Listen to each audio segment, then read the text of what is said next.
அனைவருக்கும் வணக்கம். நான் Bhoopalan. Cyber crime and eve teasing எப்படி பெயர் வந்தது என்பதை பற்றி நான் உங்களுக்கு சொல்ல போகின்றேன்.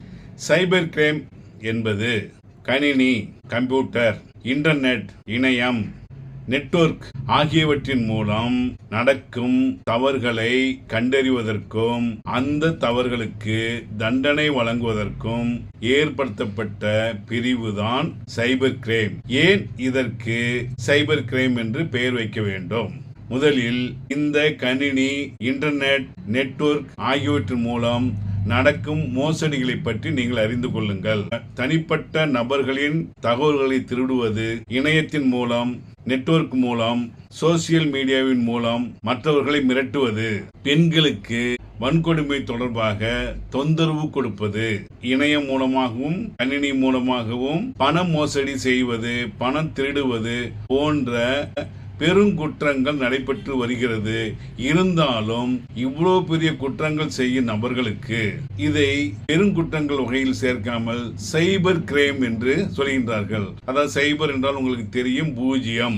தமிழில் சொல்ல வேண்டும் என்றால் அதன் பேர் சுழியம் அல்லது சுண்ணம் என்று சொல்வார்கள். இதற்கு ஒன்றும் இல்லை என்று அர்த்தம். ஒன்றுமில்லாத ஒரு குற்றத்திற்கு எப்படி தண்டனை கொடுக்க முடியும்? ஏன் அதற்கு சைபர் கிரைம் என்று பெயர் வைத்தார்கள் என்றால், இந்த கணினிக்கு எந்த ஒரு எண்ணும் அதற்கு தெரியாது. சைபர் என்ற ஒரு நம்பர் தான் தெரியும், பூஜ்ஜியம் என்ற ஒரு நம்பர் தான் தெரியும். பூஜ்ஜியத்தில் இருந்துதான் அதற்கு 1, 2, 3, 4, 5, 6, 7, 8, 9 என பூஜ்ஜியத்தோட சேர்த்து 10 நம்பர்களை உருவாக்கின்றது. 0ல இருந்து கொஞ்சம் மறைச்சுன்னா 1 தெரியும், அதுக்கப்புறம் இப்படி மேல இருந்து இப்படி பாத்தீங்கன்னா 2 தெரியும், 3 தெரியும். இதுதான் கம்ப்யூட்டர் எண். அதுக்கு மற்றபடி பூஜ்ஜியத்தை தவிர வேறு எதுவும் தெரியாதனால அதுல இருந்து அத்தனை நம்பரையும் அது உருவாக்கி கொள்ளும். அதனால் பேசிக்கா கம்ப்யூட்டருக்கு 0, 1 தான் தெரியுன்றதுனால அடிப்படையிலிருந்து ஏற்படும் அத்தனை குற்றங்களையும் கண்டறிவதற்கும் அதற்கு தண்டனை தருவதற்கும் ஏற்படுத்தப்பட்டதுதான் சைபர் கிரைம் என்ற பிரான்ச். இந்த சைபர் கிரைம் தொடர்பாக எந்த குற்றங்கள் ஏற்பட்டாலும் 1930 என்ற எண்ணிலோ அல்லது அது தொடர்பான வெப்சைட்டிலோ புகார் அளிக்கலாம்.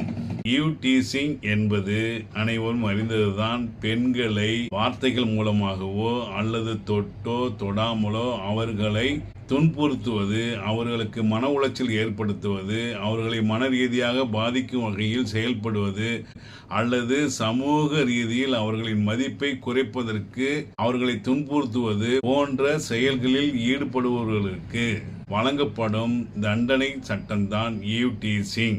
ஏன் இதற்கு ஈவ் டீசிங் என்று பெயர் வைக்க வேண்டும்? Woman teasing, girls teasing, ladies teasing அல்லது ஃபீமேல் டீசிங் அல்லது ஃபீமேல் சைல்ட் டீசிங் என எத்தனையோ பெயர் இருக்கும் போது ஏன் ஈவ் டீசிங் என்று பெயர் வைக்க வேண்டும்? உலகில் உள்ள மதங்கள் அனைத்தும் எந்த ஒரு நபரும் இவர்தான் முதலில் தோன்றினார் என்று சொல்லப்படவில்லை.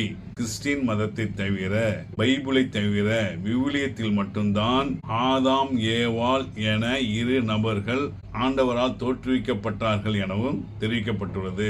ஆதாம் தோற்றுவிக்கப்பட்டு அவரது விழா எலும்பிலிருந்து ஏவாள் தோற்றுவிக்கப்பட்டாள். ஏவாள் என்றது தமிழ் உச்சரிப்பு, அதை ஆங்கிலத்தில் உச்சரிப்பது ஈவ்.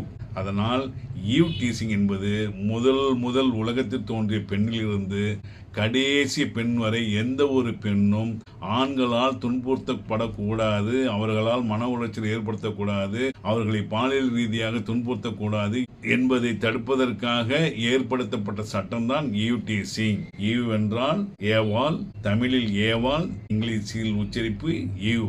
அதனால் ஈவ் டீசிங் என்ற சட்டம் அப்படிதான் ஏற்படுத்தப்பட்டது. இந்த சைபர் கிரைம், ஈவ் டீசிங் பேர் வந்த விதத்தை தெரிந்து கொண்டதற்கு நன்றி. மற்றும் ஒரு தகவலுடன் மீண்டும் உங்களை சந்திக்கும் வரை விடை பெறுவது பூபாலன். நன்றி, வணக்கம்.